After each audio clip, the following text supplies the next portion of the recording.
सर्वप्रथम आपण चैत्य पुरुषाचा साक्षात्कार करून घेतलं पाहिजे आणि मग जीवात्म्याचा साक्षात्कार करून घेतला पाहिजे. चैत्य पुरुषाचा आपल्याला साक्षात्कार होतो तेव्हा आपला अध्यात्म मार्गावरचा सगळा जो प्रवास आहे तो सुरक्षित होतो, कारण आपल्याला सद असत विवेक करता येत असतो.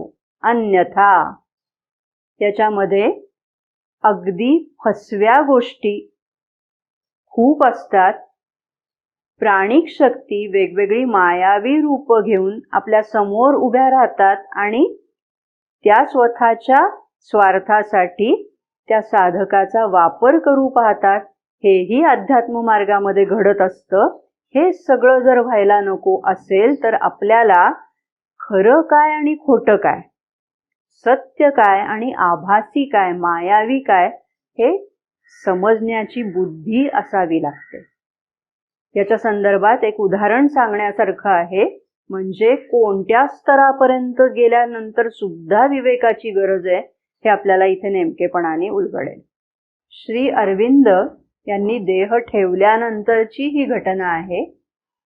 देह ठेवल्यानंतर सुद्धा श्री माताजी श्री अरविंदांच्या आंतरिक दृष्टिकोनातून संपर्कात असत, त्यांचे संवाद चालत असत. आणि अशाच एका वेळी श्री माताजींसमोर श्री अरविंदांच्या रूपात, म्हणजे तो मायावी रूप घेऊन एक शक्ती प्रकट झालेली होती.